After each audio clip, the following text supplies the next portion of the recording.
I'm filming this episode on the 21st anniversary of the attacks on September 11, 2001. So this cold open is dedicated to the 2,997 people that never made it home on that day, for all the heroes that ran into danger, ran into harm's way and never made it out, for all the innocent people whose lives were taken. And may God grant peace to those souls, and may he grant solace to your families. God bless you.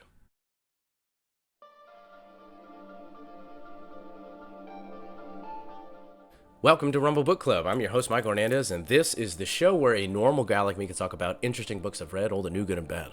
So if you like the show, you like the books that I talk about, you like the topics that I discuss, then subscribe right down below and follow us on social media on our journey to share awesome books with awesome people. Today we're going to take a look at a incredible book, very inspiring book that I just finished reading yesterday, and I'm really glad I did because now I get to talk about it on the anniversary of the events that it discusses. Today we're going to take a look at Ordinary Heroes by Joseph Pfeifer.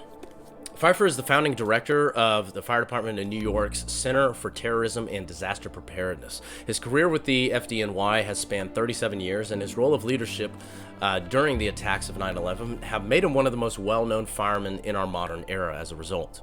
This book tells his personal story from his background to his decisions and experiences to save as many lives during the immediate crisis period and the unfolding events after the towers fell. So let's take a look at the aesthetics. The book has a simple cover of a firefighter turned towards the smoke and the rubble with white and red lettering.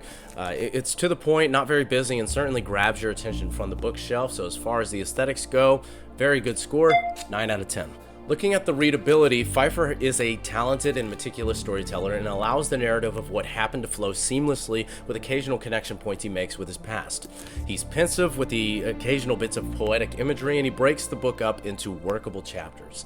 Like many books I've read that concern ranks and levels of command, such as military books, there are a lot of names, ranks, job duties, jurisdictions, and firehouses and battalions to sort through, which can be somewhat difficult to process if you're unfamiliar with this structure of leadership and groupings. But overall, it's not too bad. He makes it very accessible even to people that are unfamiliar with it. So as far as the readability, solid score, 7 out of 10. As for the content, Chief Pfeifer tells his story of leading his men on an investigation of a possible gas leak in Manhattan on the Tuesday morning of September 11th, 2001. By chance, a film crew had happened to be with him attempting to document the life of a new recruit, Tony Benetatos, at the Duane Street Firehouse, part of Engine 7, Ladder 1, Battalion 1 for the New York Fire Department. He gives chilling details of responding to the call and watching a silver streak of a Boeing 767 fly directly into the North Tower of the World Trade Center. From that strike point, 102 minutes passed as Pfeifer diverted his men and helped call in half of New York's firefighting forces to the scene. Helped thousands of people evacuate and attempted to gain control of an unprecedented situation before both the South and the North Towers crumbled from the extreme heats of those fires. He gives horrifying accounts of what it was like being on the ground level, the fear and the urgency of the moment, the pain and the loss of life that he witnessed, and the struggle to fully grasp what was happening, let alone how to correctly respond with limited information and nearly no time to execute on that limited information. He tells the heart-wrenching story of sending his brother Kevin, a firefighter with Engine 33, up the stairs to help evacuate people in the North Tower. Now, unfortunately, he would never see his brother alive again after that moment. A vast majority of these heartbreaking moments were actually filmed due to the fact that the two brothers that were documenting all this were right there with them during almost all of this, right there in the towers. He recounts the helplessness of seeing countless people jump to their deaths, choosing to die from falling rather than be consumed alive by the flames above. In the aftermath of the attack, he gives details of the months-long struggle to find survivors and bodies alike, take apart the wreckage, and give proper respect to the fallen while offering help and love to those survivors and the families of those lost. He gives his honest evaluation of what he believes went wrong on the end of the first responders and how they could have saved more lives while reducing the number of firefighters who died in the disaster, which was a gut-churning 343 firemen initially, not including the over 200 firefighters and police officers that eventually lost their lives from the dust and all the debris that was inhaled, causing many different kinds of health problems, including respiratory problems and even cancer. The single biggest contributor for first responder loss of life in Pfeiffer's analysis is the lack of priority information that was shared between emergency departments. An example is that while both towers were still hit but were still standing, a police helicopter was flying nearby in restricted space that only they had access to evaluate the situation.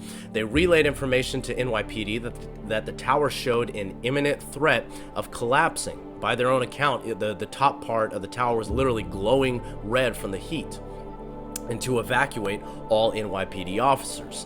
This information wasn't shared with the fire department, who had hundreds of men in the North Tower helping to evacuate, and as a result, they didn't have a good enough sense of that emergency that was pending. Pfeiffer accounts that while he did give the order when the South Tower fell, he didn't know that South Tower had fell, but he knew something was structurally wrong. He gave the order to evacuate. But there's a difference between telling your men to evacuate, in which case they will stop what they're doing and work their way back down the building, and hearing the triple mayday from your commander. Hearing the mayday, mayday, mayday would have made all the difference to tell them that their life is in immediate danger. Not just to evacuate, but you need to run and sprint out of that building, because your life and the life of everyone around you is in immediate danger in that moment. The clock is ticking. In this book, Pfeiffer is concise, honest, humble, and thorough in his account, and you learn much of what happened from the inside on that crucial day in American history. So as far as the content goes, it's an absolutely outstanding 10 out of 10. This is an incredible book. It's absolutely a must read, and I found this book at Barnes & Noble. You can probably find it there still because it is a relatively new release. Go to your bookstore, go out and buy yourself a copy. If worse comes to worse, you don't live near a bookstore, get it online. The book is Ordinary Heroes by Joseph Pfeifer. I highly recommend it. Go out and get yourself a copy. Thanks for watching, everybody. Go read something.